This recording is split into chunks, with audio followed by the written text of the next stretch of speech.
Hey, this is Lee Waller, and I'm working in Unreal Engine 5.7.1 in the motion design tools.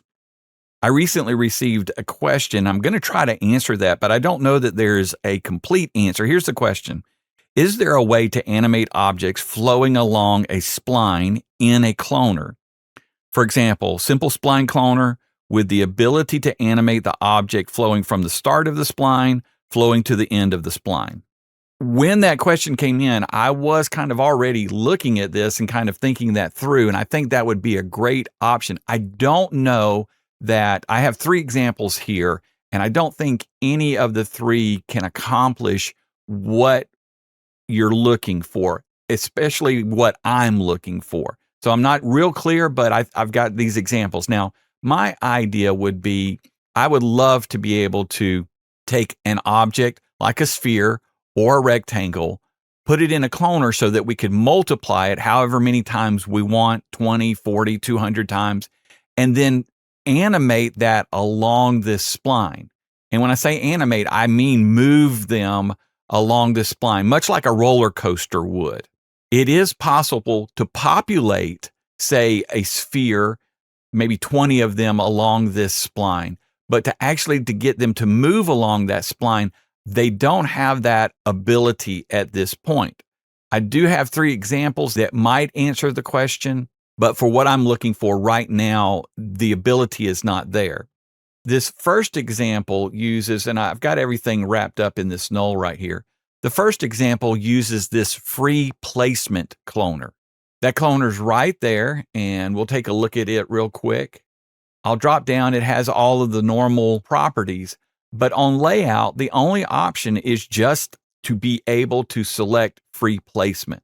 There's no count, nothing like that in the properties. So you're left with, in this torus, I've dropped that torus in. It's in that cloner, and I can move it around anywhere that I want to, which is nice. Now, the benefit that I do see to this is if you want to just randomly place or specifically place a bunch of objects into a scene and then use an effector, this is where I think this is beneficial, is use an effector to animate those objects in some way. This is probably what this is for. Now, what I've done is I've gone in, I've placed this torus in there, and then I've gone to the operator stack and I've added in this spline path modifier, which allows us to attach this torus to a spline and then animate that object along the spline. And all of that is wrapped in the cloner. Now, the downside to this is I have no way of multiplying this torus. I can only put one of them in there. So I'm going to go back to the outliner and just show you what I've got. Again, there's the cloner, there's the torus. Don't worry about the spline actor being in there. I just put it in there to keep everything together. But here's my spline. You'll see that it's a simple circle. So again, with this spline path, I've animated it. Let me drop back down here, and I'm using percentage. So animating this from 0 to 100% is going to take the torus around that spline once. You can understand that 200% will take it around twice. I have placed in an effector.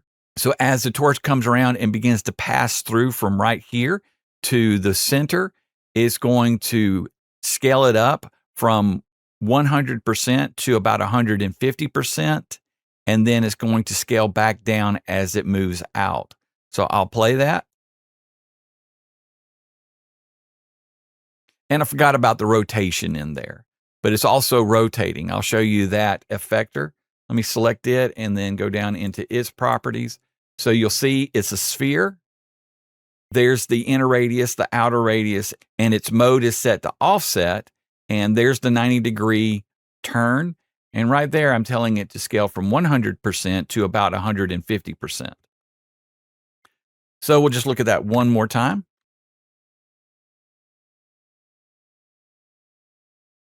So the answer is yes, we can animate an object, whatever it is, along a spline, and it is attached into a cloner.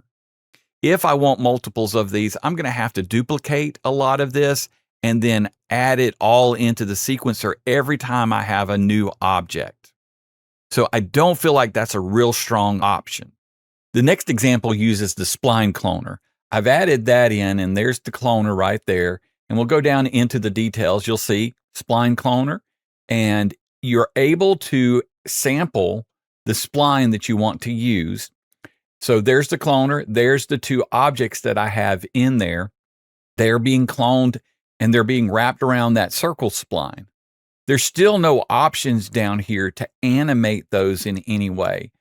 You can take a look at the range and step options, and I've worked with those, but neither of those will really do what I want it to do, and that is to move those objects along the spline. You can see there that they're just moving them in a random direction. You can use all types of splines, of course. This is just a circle for this example, and I can rotate it. It's not going to animate the way I would want it to because the pivot point is right there. I would need to move that pivot point to the center of the spline to rotate these along this circle. But that's not going to work for splines that might be like a rectangle or a free form spline. I have added an effector to it. And one thing that is nice about this, that effector, I was able to go into the operator stack and add in that spline path modifier. So I've animated the effector around this circle. So I'll jump back and take a look at that.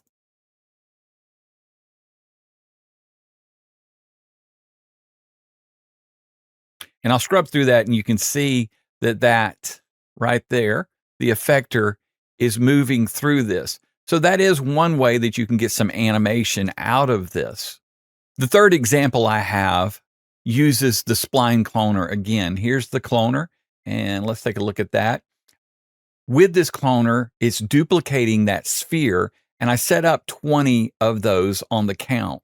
You do have the ability, again, to select the spline. And in this example, I have just a straight spline going across here. So those 20 spheres are lined up along this spline actor right here.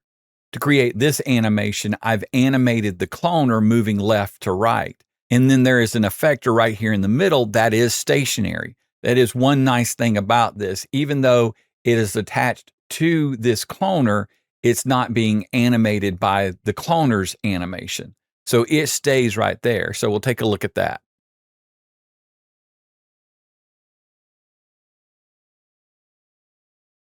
Again, that's not moving along that spline.